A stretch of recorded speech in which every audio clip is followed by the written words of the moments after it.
welcome to the Intuitively Wild podcast. I'm your host, Rachel Levine. Living Intuitively Wild is about coming back home to ourselves. Here we talk about how to live connected to ourselves, others, and nature, and make a commitment to radical authenticity, vulnerability, and acceptance.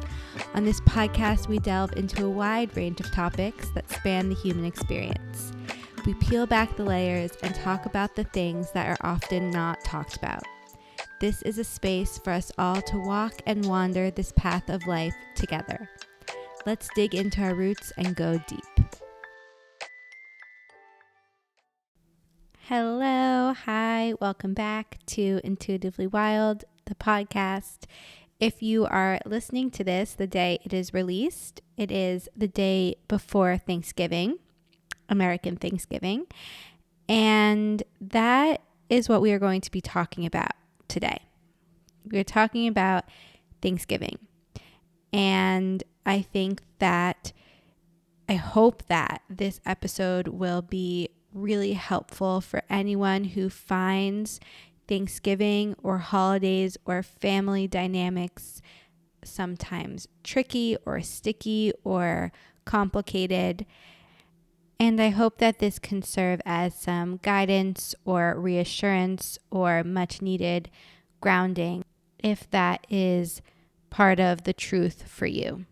I think holidays, especially Thanksgiving, can get a lot of hype and have a lot of energy around it. So I hope that this podcast brings you some grounding during this time and the knowing that you are not alone, and maybe some tools or perspective to bring with you as you step into this holiday. And if this doesn't resonate with you at all, I hope that this can maybe shed some light on how other people experience these situations and how you can be a support system, how you can show up for others more compassionately and gracefully and be more present with the people you are with at this time. I want to start off by saying that I have an amazing relationship with my family, and I am so excited to go home and visit my family in New York and to be with them for Thanksgiving. I have generally really positive associations with this holiday and really positive feelings towards my family, and grateful for the traditions and connections that we have created. However, with all of that being said, I do have a lot of trepidation and some fear and hesitation around going home. And that's part of what makes family so complicated and nuanced. And I think that many people can relate to some capacity of having mixed feelings about being with their family or going home for the holiday. And I think we should talk about that. I think one of the hardest parts about going back to your family, especially if you are going back somewhere that you used to live or that holds a lot of significance for you, is that you're going back, is that you're back in an old environment. For example, I am going back to the home I grew up in, my childhood home that I lived my entire life. And so that holds an energy from my past. And it's very common for us to go back to old environments and to be back with our family and to resort to old relationship dynamics or have old patterns and behaviors come up. There's a saying, I forget exactly what it is, but it's something along the lines of, if you think you're spiritually evolved or if you think you're healed, spend some time with your family. And I do believe that there's truth to that. Your family can really test you and your growth in ways that no one else can, because they see you and know you and are connected to you in a way that no one else can be. I know for me, when I go back home, it can bring up memories and patterns from my past that are hard to sit with, that have impacted me, and that is even putting aside the holiday. So we're bringing that energy into the mix too, and that makes it all the more challenging. And that is the same with our relationships in our family. We have so many dynamics that happen in families, and that you can't untangle that from a family holiday and from being with your family. So I think the most important thing is to go back with the awareness that things might come up, and old patterns and old conversations and old ways of being might pop back up, and you have to have grace with yourself if you resort to these old patterns or these old dynamics that you have worked hard to heal.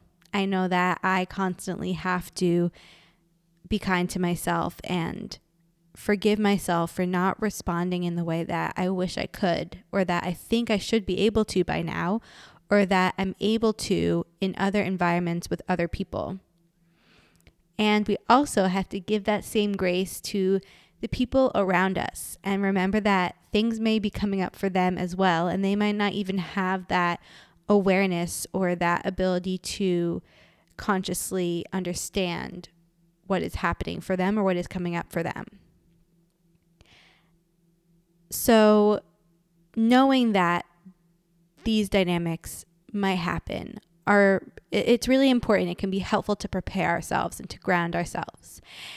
And then on the other side of that, we have to give ourselves permission to show up as a new version of ourselves, to show up with our new tools and with our growth and with our change. And I recently did an episode on growth and evolution, and I talk about how that can impact relationships. So if you haven't listened to that, I definitely recommend. I think that could be helpful for this time as well.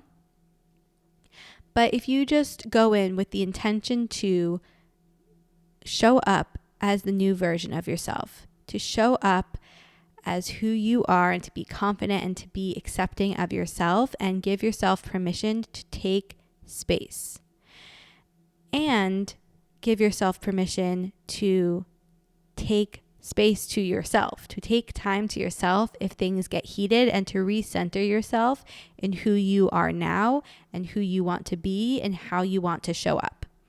For me, this is really important. For me, if I'm feeling overwhelmed, or if I'm feeling like things are not unfolding as I want them to, or if I feel like I'm being activated and pushed towards a way of being that is no longer true for me, I will take some space to myself. I'll go outside in nature, I will meditate, I'll journal, or I'll just distract myself for a bit.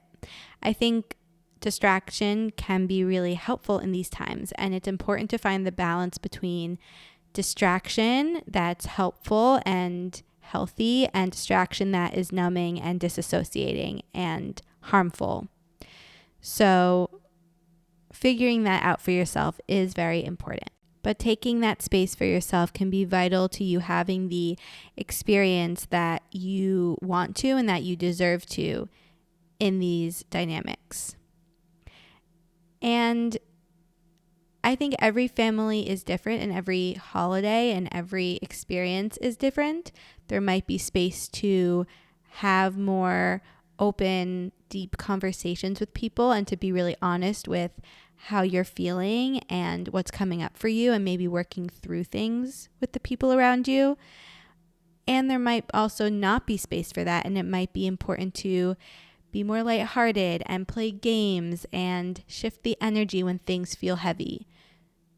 Again, it's so personal, and it's so specific to what is going on for you and your family and that dynamic. So feeling into that and being really present with yourself and present with your intuition and trusting yourself. But all of that is true regardless of this specific holiday. All of that is true whenever you're with your family, whenever you're in a tricky dynamic, whenever you're going back to something from the past. But Thanksgiving specifically brings a whole other layer of challenge and complication because of its reputation and association around food. I believe many of us have complicated relationships with food, whether we are present with or conscious of them or not. And that can show up even more severely when we are around family who may or may not also be conscious or unconscious of their relationships with food and body and movement and all the things. As someone in recovery from an eating disorder, I used to avoid Thanksgiving because of its relationship with food. And not because I've had my own negative experiences necessarily with food, but because food and Thanksgiving are so intertwined. Food defines Thanksgiving. Food defines most holidays. And it's not always spoken about in a healthy way. And because of that, I had a negative energy around Thanksgiving. And also because I would remember how I used to handle Thanksgiving and how I used to eat on that day. And I would also remember how the people around me used to approach Thanksgiving and how they ate and how they talked about food and body. And I didn't want to be around that, and I didn't know how to handle that at that time.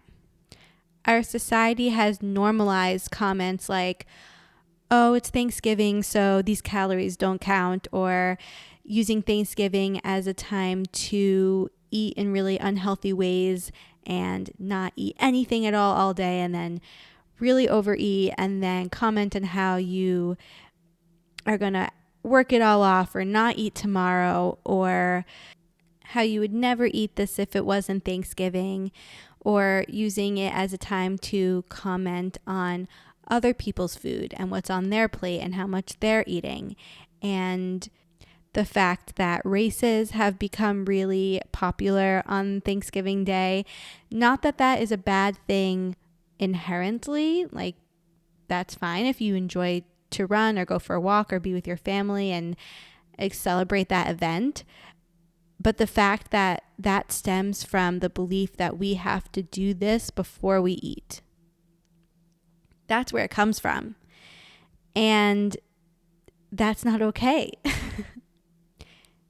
The food is beautiful. Food should be enjoyed and used as celebration. And it's so fun for everyone to make their favorite foods and have traditions around food for Thanksgiving.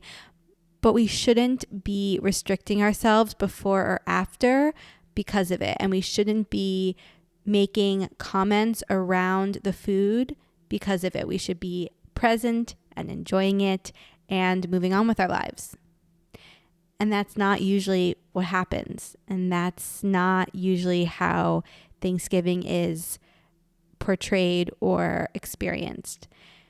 And I hope that we can change that. And I think that talking about it is the first step, as with many things, because many people just aren't aware of this.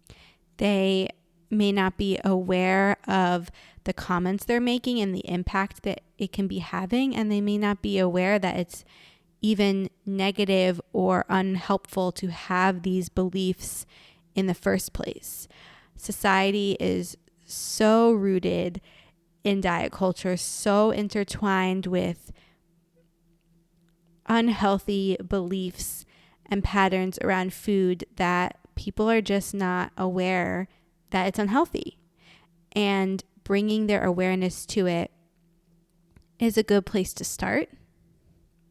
And opening up the conversation is how we do that. With that being said, it is no one's responsibility to educate other people on healthy behaviors around food and healthy conversations around food and movement, especially if you are in recovery from an eating disorder. I myself often have not felt comfortable bringing that conversation up or pointing out to someone that what they said is not healthy, because I've been in my own process and I just haven't had that confidence in that ability. And I don't know where I'm at with that now. First of all, I hope that I don't have to talk about it.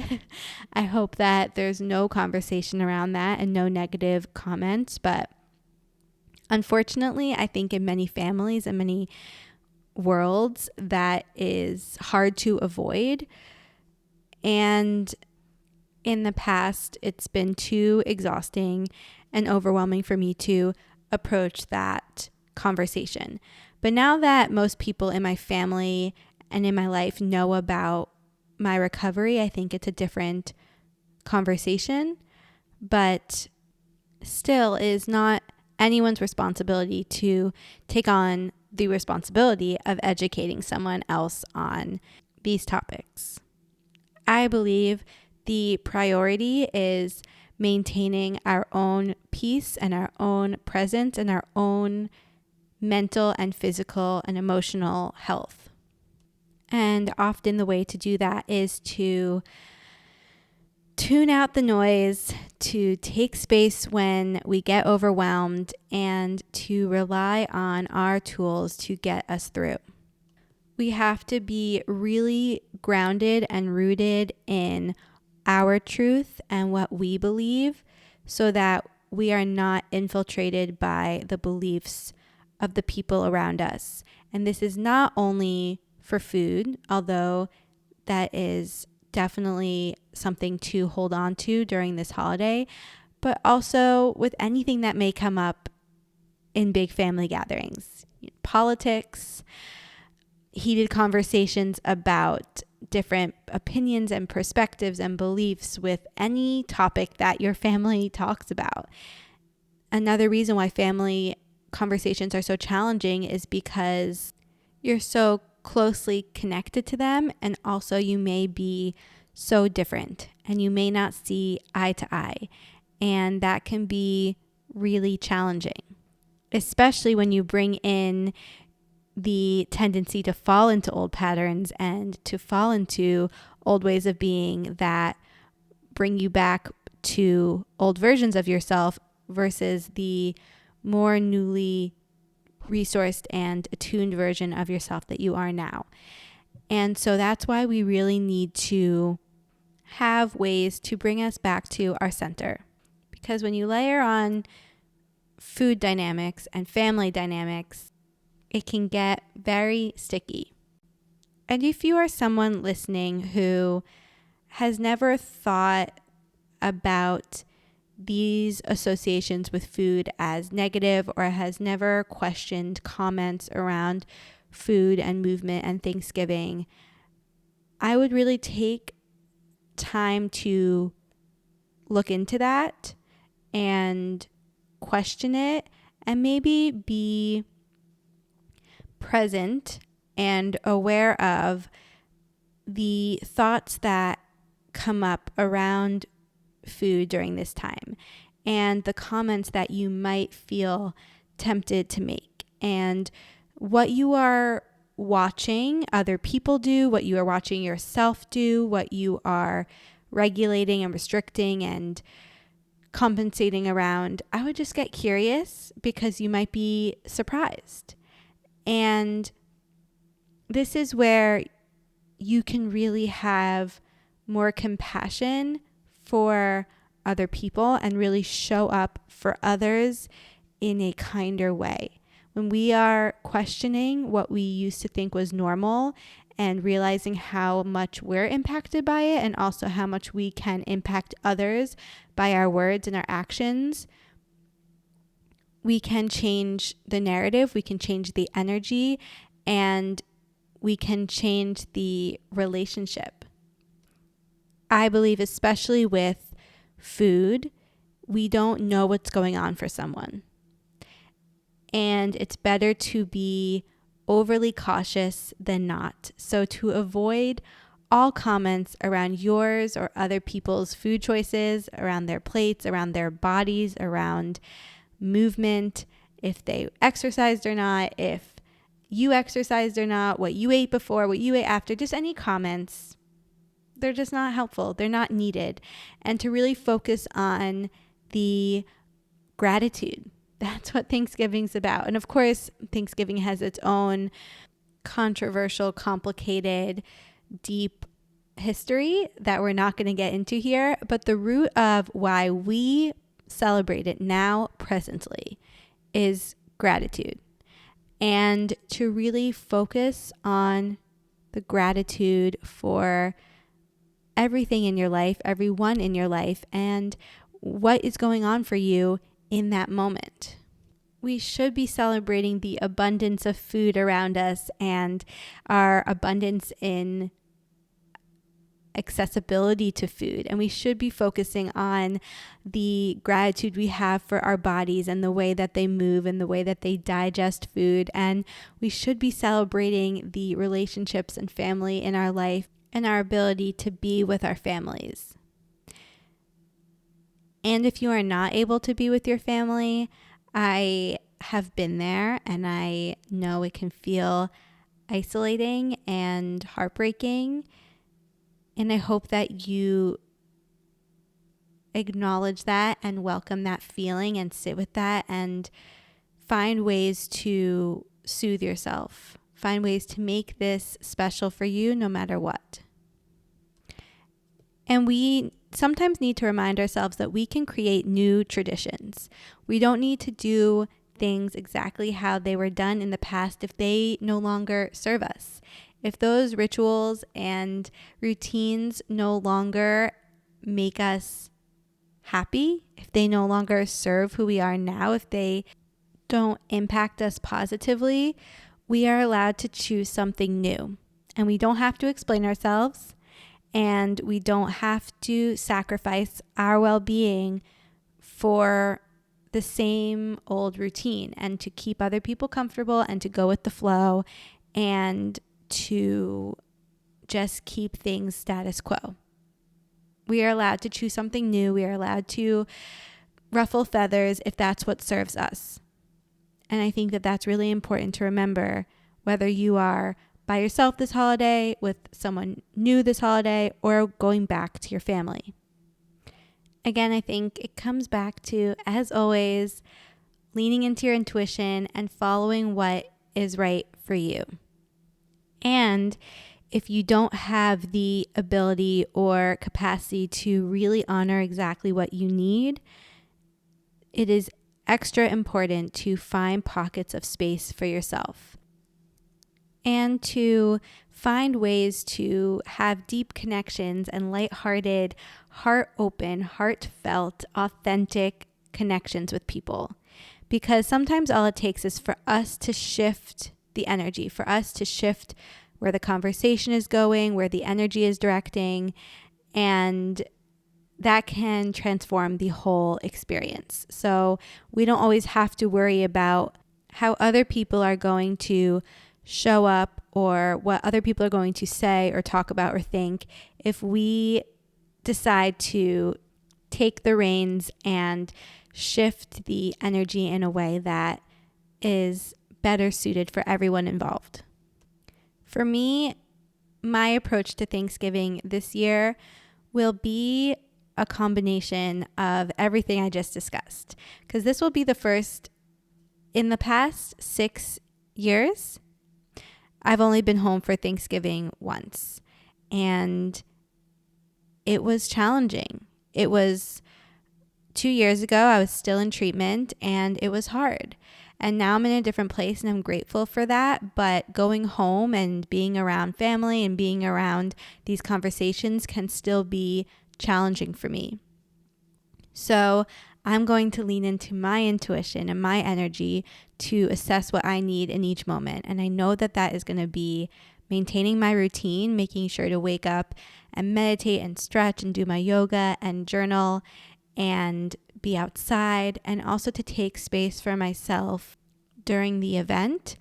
And if I need to, stepping outside by myself, taking some time to meditate by myself, listening to some music, calling a friend, or going on Instagram to distract myself. Or it might be opening up a conversation about a comment someone said, or pulling my mom to the side and telling her that I need help with something. Or it might be changing the topic and talking about something more lighthearted and asking people if they want to play a game, or asking if someone else wants to go on a walk with me. So there's so many different ways to handle these situations, and we just have to find the approach that best suits our needs, and going in knowing that it might be challenging, because if we have that awareness, we can go in already centered, already grounded, already prepared, and rooted in ourselves. And also go in with compassion and with understanding and with acceptance, and the ability to know that we don't have to latch on to others' beliefs, and we don't have to let others' struggles or others' projections take up space in our heart and in our mind and in our bodies. And after the event, after Thanksgiving is over, really assessing how you're feeling, noticing if any thoughts are coming up for you, if any feelings are approaching, if you're feeling exhausted, if you're feeling relieved, if you're feeling grateful, if past beliefs are coming up, if you're having urges around anything. Just notice what is coming up for you, and find ways to meet your needs, to replenish and nourish yourself in all the ways that you need to, and to take care of yourself, because we can often think we're fine and then notice how we're impacted afterwards, and to start to resort to old behaviors and patterns afterwards without really being aware. So continuing to have an open dialogue with yourself, to continue to question yourself and to be open to understanding yourself and getting to know yourself better through this process, because the most important thing is that you take care of yourself. The most important thing is that your needs are met and that you're okay, and that you leave grounded and rooted in who you are. One mantra I always repeat to myself, especially when I'm eating with other people or other people are making comments about behaviors that they have that really impact me, is different bodies, different needs. And I repeat that to myself all the time. Different bodies, different needs. They can do that, and that's fine for them. I need to do what I need to do for me. If you struggle with any sort of disordered relationship or healing any relationship with food, body, movement, that might be helpful for you as well. Or your challenges around this holiday may be something completely different. It could be your relationship with your parents, so you can tell yourself, I am confident and grounded in who I am. Or you could say, the only person who needs to understand me is me. Those are some examples. Of course, depending on your specific situation, you can customize it. But I think going in with a mantra can be really helpful to just lay that foundation for anything else that happens, or any other tools that you rely on. I will definitely be utilizing my yoga practices and my herbal remedies and my journaling and my knowledge about my human design and the human design of the people in my family to help me navigate these situations. So if any of that feels like it could be helpful for you and you want some guidance or some more insight, please reach out. I would really love to support you during this time. I know how challenging and complicated and overwhelming holidays and food and family can be. So I think, we're all in this together, as they say. But I really hope that we can all focus on the gratitude and on the connection and on abundance and love. And remind yourself, I can trust myself. I can trust myself and lean on myself and support myself no matter what happens during this time. I hope that you're listening to this podcast thinking, I have no idea what she's talking about. I love Thanksgiving. I love my family. I have only positive associations with all of it. Amazing. I love that for you. And if that's not the case, I hope that you are listening to this thinking, I can lean on some of these tools and I can support myself and I'm going to be okay, because the truth is that you are. No matter what, I hope that this provides you some support, some insight, some hope, some guidance, some love, and I hope that you have a really, really beautiful Thanksgiving wherever you are, wherever it finds you, however you are, and that you take really, really good care of yourself. Thank you so much for joining me on this episode of Intuitively Wild, the podcast. I hope it helped deepen your connection to yourself, sparked some insights, and inspired you to live intuitively wild. If you enjoyed this podcast, it would mean so much to me if you would share it with others and leave a rating and review. And please reach out to me. I would love to connect with you.